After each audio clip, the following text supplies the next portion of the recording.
basically, the home builders. Paul, good to see you. Happy New Year.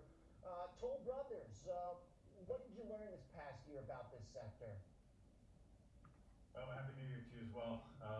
The home building sector has just continued to do well. Even the fact that we had this real spike in interest rates. I think we've seen a lot of over the last many years. The sector has been underbuilt, and now they're more or less reaping the rewards of people moving away from large population centers.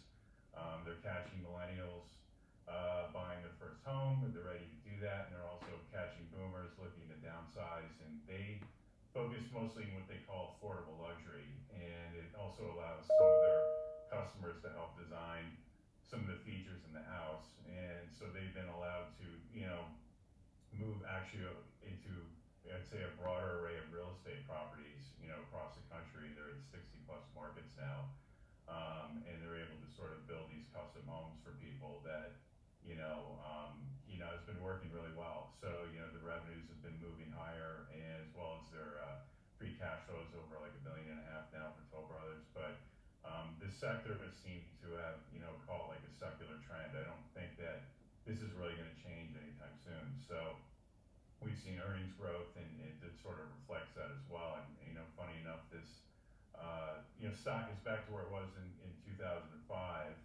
where real estate peaked before the crash. But the fundamentals are much better for the company, and so are the markets right now. So I think that this is going to be a continuing trend for probably many years, and so they're hitting on all cylinders right now, as well as all the other home builders. But this affordable luxury sector that they focus on has seemed to be working really well for them.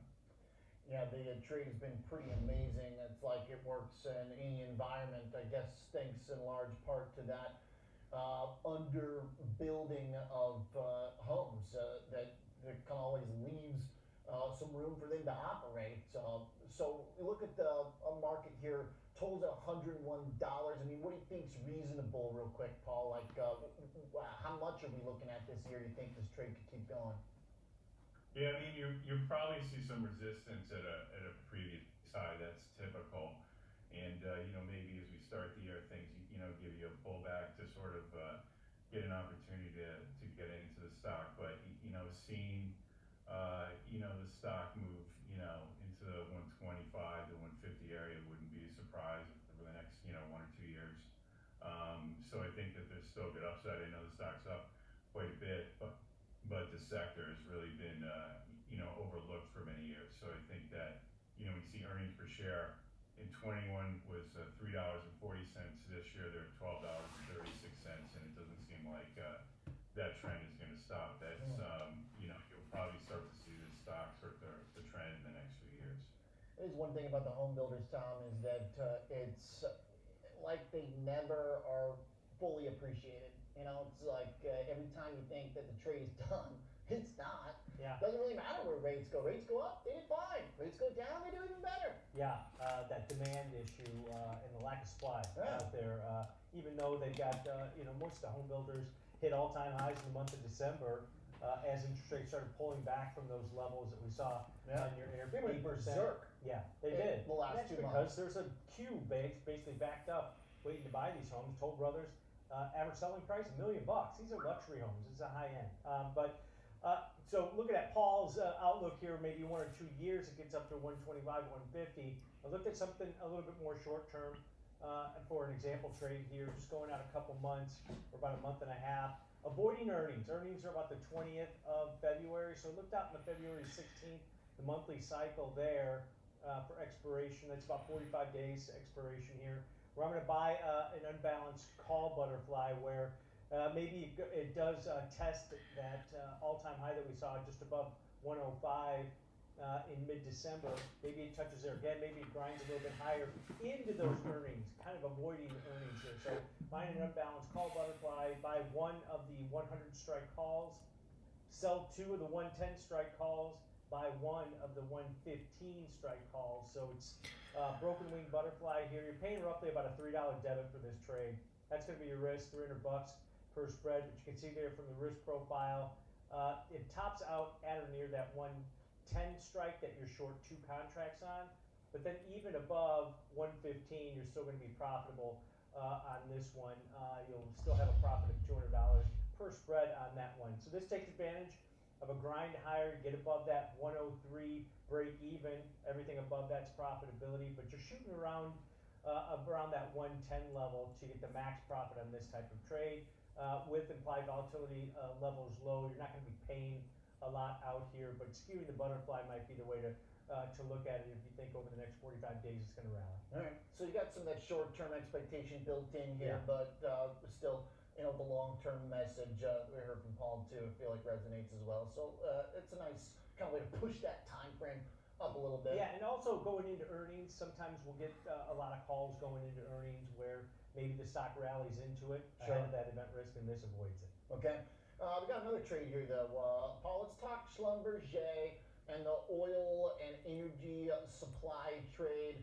Obviously, crude oil got walloped in the second half of the year, but it's hanging on, and some of the oil trades are too. How do you approach a stock like Schlumberger going into this year? Yeah, I mean, you want to think. I think the first thing you do is you look at it from a macro perspective and think about the oil industry. Right now we're seeing signs of supply disruption risk. In the Middle East, and obviously that's a support of oil. And I think that when you just think about growth from Africa, China, India, the move to more and more artificial intelligence, that's a demand for energy, and it's really the most reliable source of energy is still oil. I know there's a lot of money going into the green side of the energy business right now, but that there's definitely going to be a need for more capital investment. And so when you look at Schlumberger, their clients are basically the large oil companies, natural gas, oil, drilling, and so the oil field services sector, which is what they're in over 100 countries. So as that capital investment, I think, will come back, you'll probably see the revenue, get a nice revenue bump from a Schlumberger, and I think that's just a tailwind for the company. So I don't think that trend's going to change, and we had a big disruption around COVID, around energy, but I think energy prices will stay pretty healthy. We know the guys in OPEC want to keep oil high, and I think some of the policies in the United States, they probably need to start pumping more oil as well, but that's more of a political question down the road. But I think when you look at Schlumberger, their stock is, it's far below its 2014 peak, which was around 115 or so, and they're in the low 50s right now. So I think that there's probably a considerable amount of upside if we start to see capital investment in the sector. All right. I was looking for them to invest and get rewarded for it as crude oil stabilizes. Thanks, Paul, as always, for the picks, and we'll continue the conversation in 24. Tom, the Schlumberger options, what do you see? That's LB.